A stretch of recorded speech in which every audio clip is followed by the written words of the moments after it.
So, what is the future of Gaza? Well, there are two very, very different stories being told right now. On one hand, you have this multi-billion-dollar master plan presented at the World Economic Forum, promising a glittering future of skyscrapers and seaside resorts. But then, there are the leaked documents, and they paint a much darker picture, one of total surveillance and division. So, which one is it? A master plan or something more Orwellian? Let's get into it. Okay, so let's start with the official story. The public vision, the one championed by people like Jared Kushner, sounds almost like a sci-fi movie. They're talking about turning Gaza into this upscale, futuristic resort. We're talking sparkling new cities, billions of dollars in investment. It's a narrative that is all about hope and opportunity and a completely fresh start. But behind that glossy presentation, a very different story is starting to leak out. Internal documents are revealing a plan that seems to swap those seaside resorts for surveillance systems and replaces opportunity with, well, total control. And that's the conflict we're going to unpack today. All right, so here's how we're going to break this all down. First, we'll look at that dazzling public vision. Then we're going to pull back the curtain on this new group called the Board of Peace. After that, we'll see how Gaza is literally being split in two and what life could be like inside these new, highly controlled zones.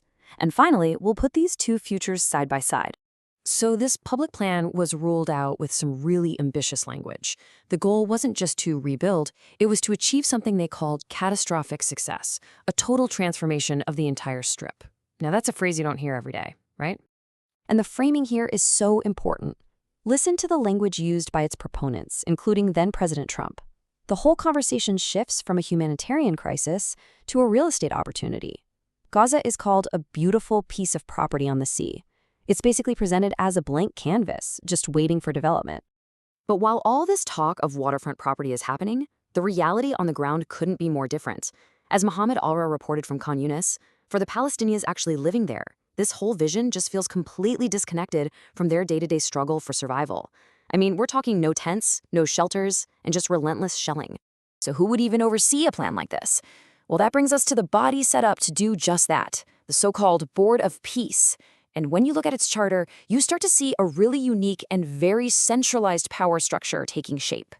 Okay, so when you actually dig into the charter, a few details really jump out. It sets up Donald Trump as the chairman for life and gives him absolute veto power.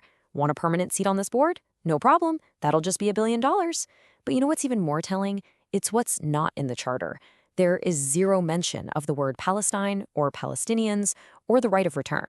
And this is what that power structure looks like. You can see right away, it's very top-down. At the absolute peak, you have the Board of Peace.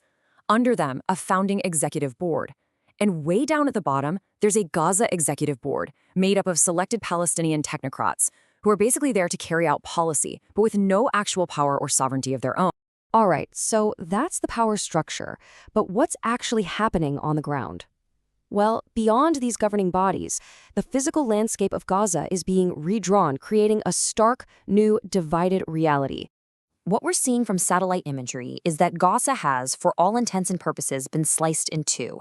There's a new line of demarcation, now known as the Yellow Line. And this isn't some temporary checkpoint.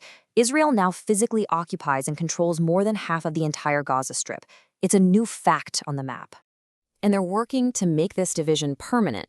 Since the ceasefire, new military outposts have been popping up, new roads are being built, and just recently, there were reports of a deep trench being dug right along that yellow line, basically a moat to stop Palestinians from crossing into the Israeli-controlled side. These are, quite literally, facts on the ground. So, the territory is divided. What happens to the people?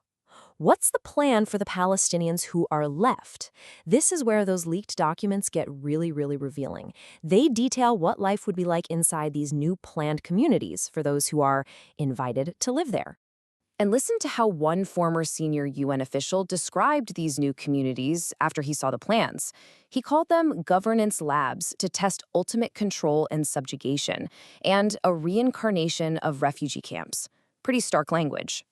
So what does that ultimate control actually look like in practice? Well, first, you have to be invited to live there, and that's after a security check. Then, to get in, to move around, or even to get basic services, you have to register with biometric documentation. And this registry, it's based on Palestinian ID numbers and coordinated with the Israeli military.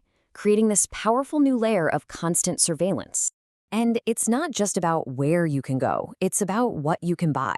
The plan is to completely shift away from Gaza's cash-based system to mandatory electronic shekel wallets. What that means is that every single transaction becomes traceable, the entire economy is brought under surveillance, and of course, all imports are still subject to Israeli security checks. But this next part, this is maybe the most Orwellian aspect of the whole thing. It's about education. The documents lay out a plan for a brand new curriculum based on something called culture of peace principles, modeled after the UAE. Now, that phrase isn't random. It's a direct reference to the Abraham Accords, suggesting an education system specifically designed to re-engineer Palestinian society. Okay, so let's just take a step back and look at the big picture here. When you put it all together, it's pretty clear there are two completely competing futures on the table for Gaza. And honestly, they could not be further apart. It really is a tale of two Gazas. On one side of that new trench, you'd have the planned communities, these hyper-controlled, constantly monitored zones for a select group of invited Palestinians. And on the other side, a territory that's been described as a wasteland. That's where the majority of the population would live, a place where no new construction is allowed and which remains under constant threat. And we have to remember something absolutely crucial here. The reason we even know any of this is because of journalists on the ground. And reporting this reality comes at an unimaginable cost. An unprecedented number of journalists and media workers have been killed just trying to show the world what's happening. So that leaves us with this massive question. On one side, you have the promise of a futuristic paradise, and on the other, you have the blueprint for a high-tech prison. As these incredibly powerful forces shape what comes next, which reality will the people of Gaza actually be forced to live in? It's a question that demands the world's attention.